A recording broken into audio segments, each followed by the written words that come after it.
Balikan na natin itong binabantayan nating low pressure area sa loob ng ating Philippine Area of Responsibility at silipin na din natin itong panibagong namumong sama ng panahon sa labas ng ating Philippine Area of Responsibility.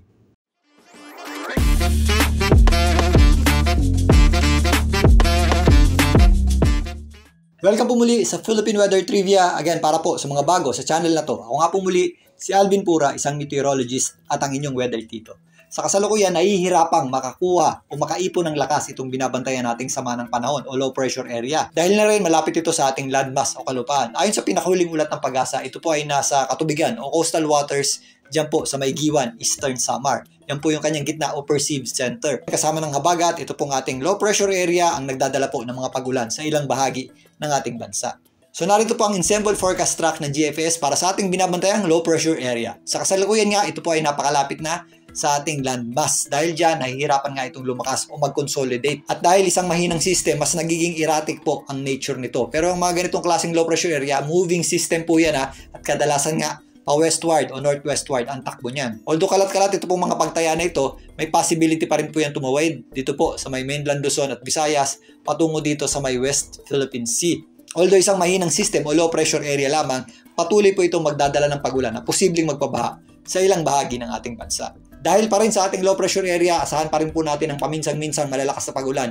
Dito po sa Bicol region, kasama na po dyan ang Romblon at malaking bahagi ng Visayas. Ganon din po ang ating aasahan dyan po sa may area ng Dinagat at ilang bahagi ng Surigao. Ito namang trough o extension nitong ating binabantayang low pressure area ay nagdadala po ng maulap na panahon dito po sa ilang bahagi ng Northern Luzon. Kasama po dyan ang Cagayan, Isabela, Quirino. Ganon din po ang ating aasahang panahon dito po sa may area ng Aurora, Rizal, kasama na rin po dyan ang Quezon at Laguna. Samantalang dito po sa Metro Manila, although malinsangan ng panahon, mas maulap po ang panahon natin at posible po yung mga scattered o kalat-kalat na pagulan. Ganun din po ang ating aasahang panahon dyan po sa area ng Bataan, Cavite, kasama na po dyan ang Batangas, maging dito sa natitirang bahagi o malaking bahagi ng Mimaropa. Ganun din po ang ating aasahang panahon sa malaking bahagi ng Mindanao, lalong-lalo na dito sa may Zamboanga Peninsula. Ito pong mga kaulapan na ito ay pinagsamang epekto ng trough nitong ating low pressure area at ng ating habagat o southwest monsoon.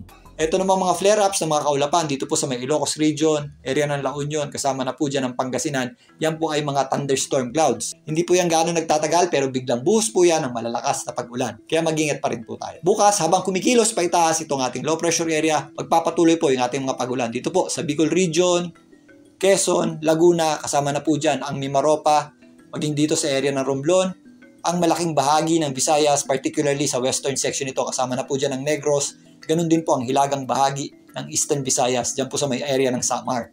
Meron pa ring inflow ng hangin na patuloy na magdadala ng maulap na panahon at posibleng kalat-kalat na pagulan dito po sa area ng Aurora, Quirino, kasama na po dyan ang Isabela at ilang bahagi ng Cagayan. Maliban dito sa ating low pressure area, silipin naman natin itong panibagong sama ng panahon o grupo ng kaulapan dito sa labas ng ating Philippine Area of Responsibility. Gaya ng nabanggit natin itong nakaraan, ito pong ating Intertropical Convergence Zone or in this case, yung ating tinatawag na monsoon trough ay aktibo at may mga posibleng mabuong sirkulasyon dyan or low pressure area. Sa kasalukuyan nga, meron tayong panibagong sama ng panahon. Ito pong grupo ng kaulapan o cloud cluster sa labas ng ating Philippine Area of Responsibility. Sila ang bahagi ng Mindanao. Ito po ay posibleng lumakas sa mga susunod na araw or mag-consolidate o magkaroon ng mas malakas na sirkulasyon. Ito po ay designated na as 92W Invest ng JTWC ng US or Investigative Area. So narito po ang ensemble forecast track para dito sa ating panibagong sama ng panahon. Ito naman ay nasa labas pa ng ating Philippine Area of Responsibility. Pero in the next few days, may possibility po itong magkaroon ng sarili niyang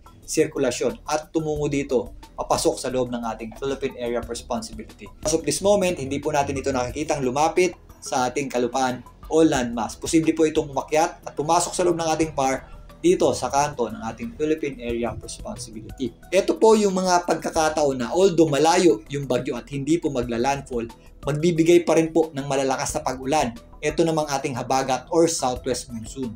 Dahil magigitnaan tayo ng flow ng hangin ng ating habagat patungo dito sa ating panibagong sama ng panahon. Although hindi natin inaasahan mag-landfall, yan po yung maaaring indirect effect nito if ever lumakas po ito at pumasok sa loob ng ating Philippine Area of Responsibility. Yan po ang paghahandaan natin sa susunod na linggo. So again, mas humihina at mas lumilit ang tsansa nitong ating low pressure area maging isang ganap na bagyo. Ganun pa man, nagdadala pa rin po ito ng malalakas na pagulan sa ilang bahagi ng ating bansa. Kaya again, mag-ingat pa rin po tayo sa mga posibleng epekto ng mga pagulan dulot nitong ating low pressure area, particularly dito sa Eastern Visayas at Bicol region. Samantalang babantayan naman natin ang posibleng development nitong panibagong sama ng panahon sa labas ng ating Philippine Area of Responsibility at tabayanan natin ang posibleng pag-enhance o pagpapalakas niyan sa ating habagat sa susunod na linggo. Bukas, dabayan na pumuli ang ating update para dito sa ating sama ng panahon sa loob at labas ng ating Philippine Area of Responsibility. Muli, ito po ang inyong Weather Tito para sa Philippine Weather Trivia.